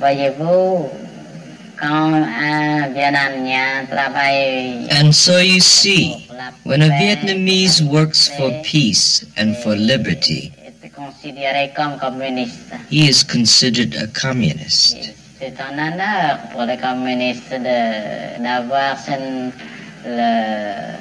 It is an honor for the communists to have to work for peace and justice.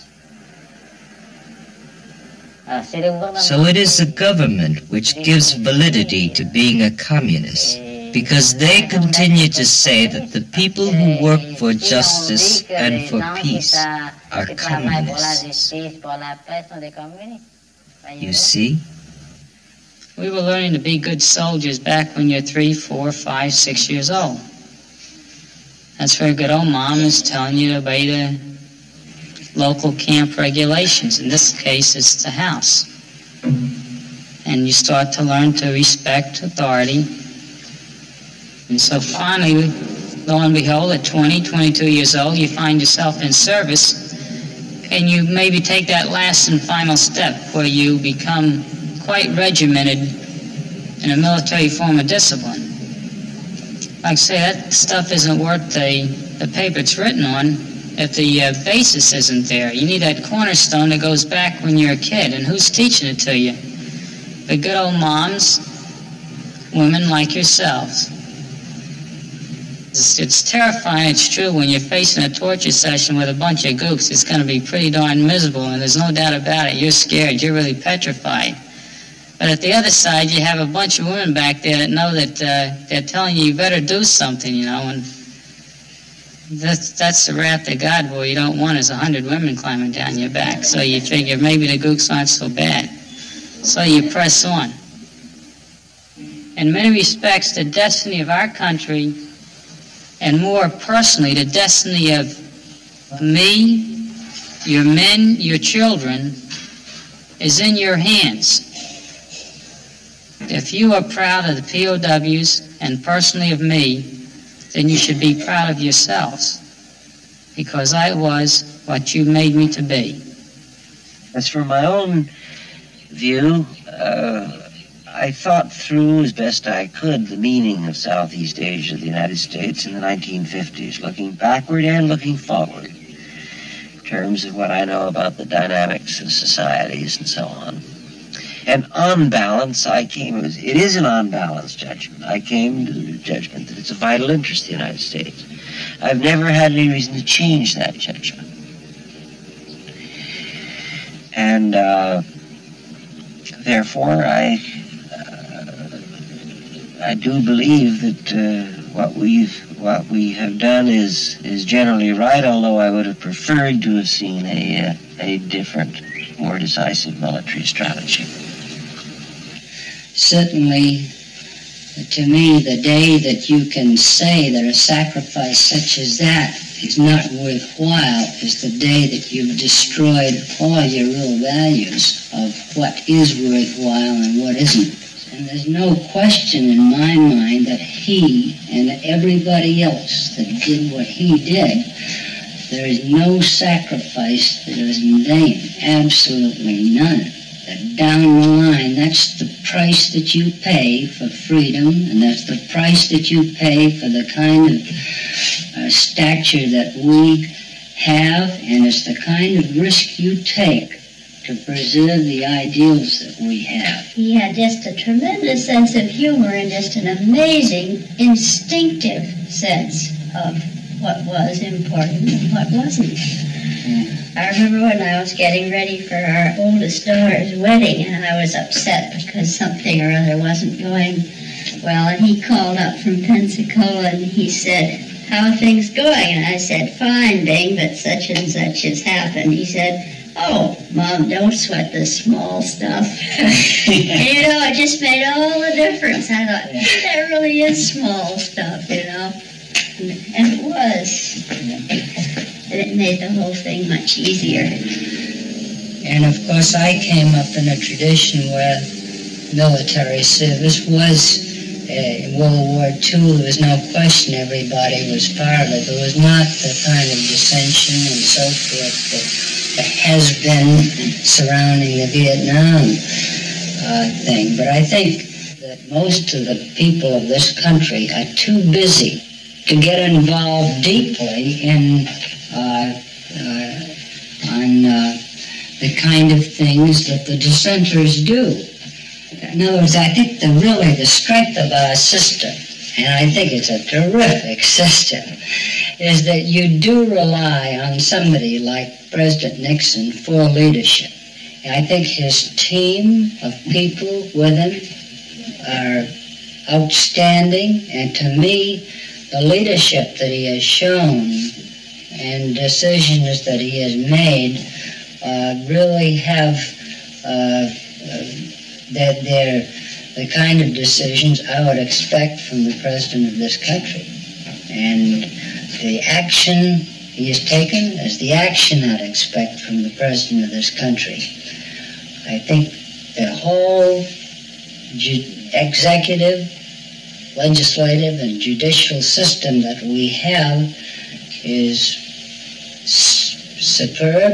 It has worked far better than any other system I'm aware of, and brought us to a state of power and really of international stature that we have a responsibility to stay with and to uphold. What did your son want to become? I suspect he would have gone into the newspaper. He actually had just got a job with the New York Times when he went into the OCS. And he worked for newspapers in the summer while he was at college.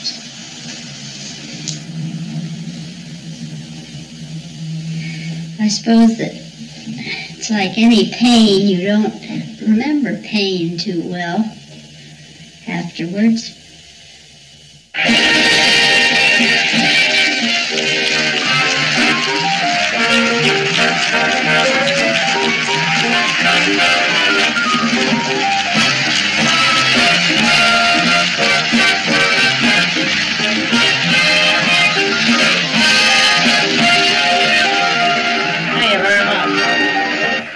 Thank you very much, Mr. President, dear people. I'm thrilled to be here with you guys. This is what I like, a captive audience.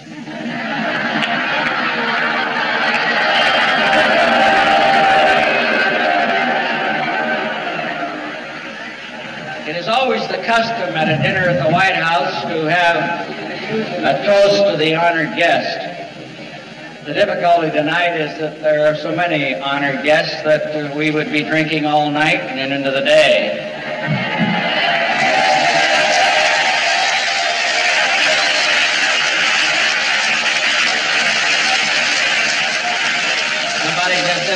along with that? The most difficult decision that I have made since being president was on December the 18th of last year.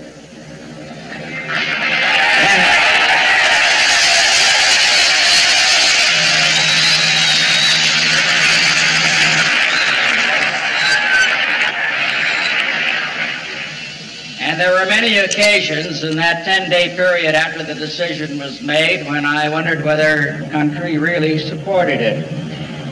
But I can tell you this, after having met each one of our honored guests this evening, after having talked to them, I think that all of us would like to join in a round of applause for the brave men that took those B-52s in and did the job.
Một đứa con gái My 8-year-old daughter was killed, thế một đứa con trai đến 3 and my 3-year-old son.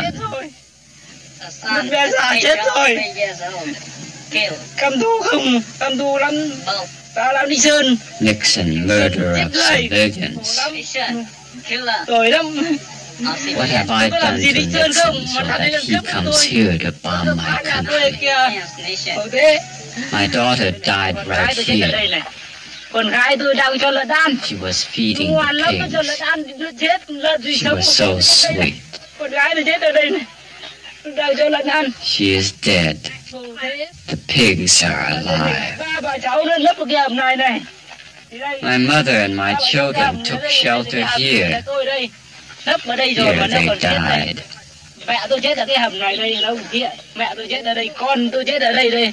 Còn đứa bé thì là còn sống, còn Planes came from over there. No targets here. Only rice fields and houses. I'll give you my daughter's beautiful shirt. Take it back to the United States. Tell them what happened here. My daughter is dead. She will never wear the shirt again. Còn cái gì lắm là chết rồi, chết rồi. Throw the shirt in Nixon's face. Tell them she was only a little schoolgirl. Nó thịt con thôi rồi.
gì sang đây bỏ nón cầm tay được chưa?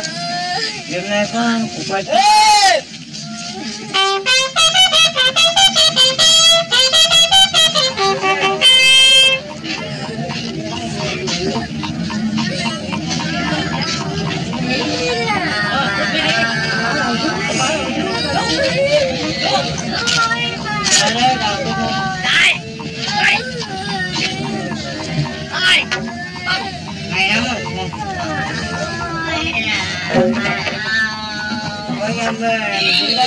Ôi bà ơi, con ơi, con hại con ơi, cho tôi đi nữa, đưa tôi mà, chúng tôi đi, không phải, anh nghe tôi, rồi cái gì còn cái mau rồi là con, anh mới ra này rồi.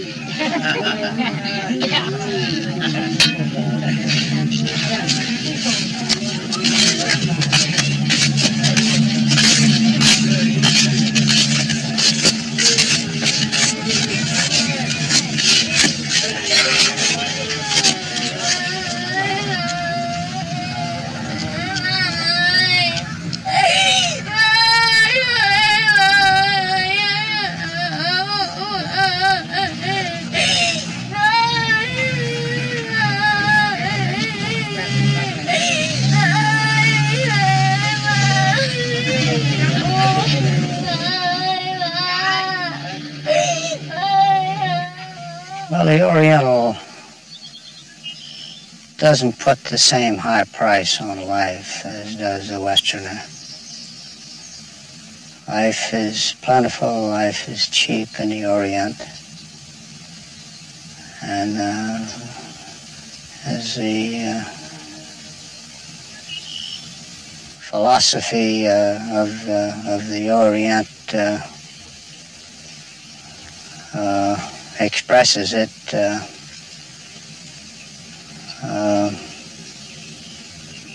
life is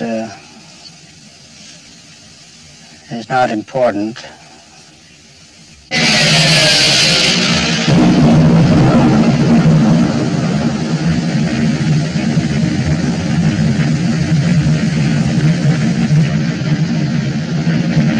During the missions, after the missions, the result of what I was doing, the result of this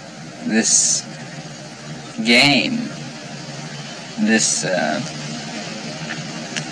exercise of my technical expertise never really dawned on me. That reality of the screams or the people being blown away or their homeland being destroyed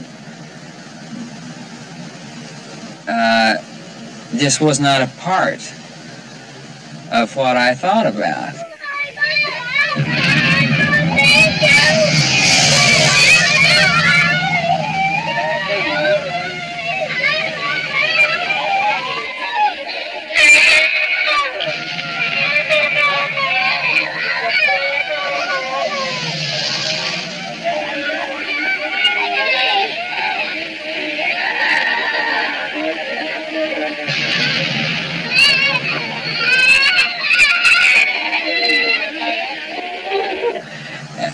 We as Americans have never experienced that. We've never experienced any kind of devastation.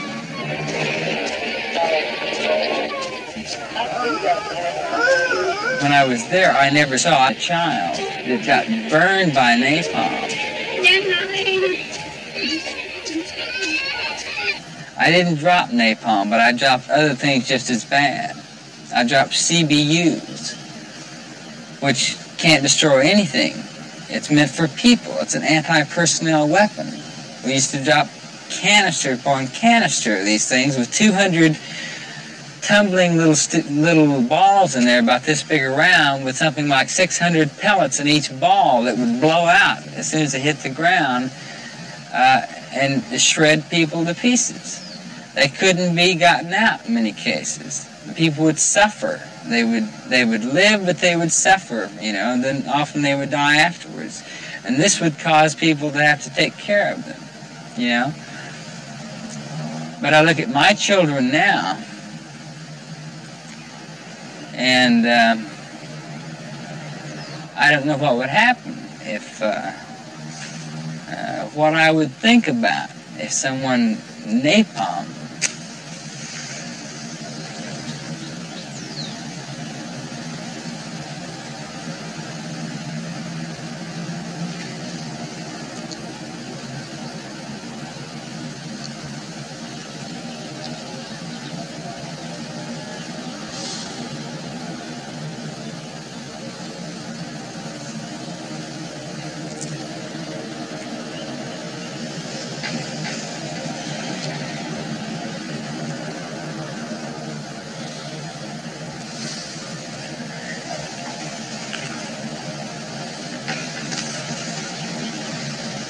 Do you think we've learned anything from all this? I think we're trying not to. I think I'm trying not to sometimes. I can't even cry easily. From my my manhood image. I think Americans have tried, we've all tried very hard to escape what we've learned in Vietnam, to not come to the logical conclusions of what's happened there. You know, the military does the same thing, you know. They don't realize that people fighting for their own freedom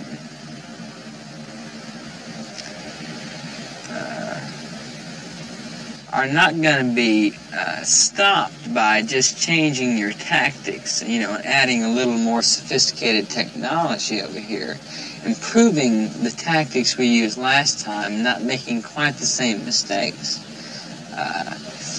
You know, I think history operates a little different than that, and I think that those kind of forces are not going to be stopped. I think Americans have worked extremely hard not to see the criminality that their officials and their policymakers have exhibited.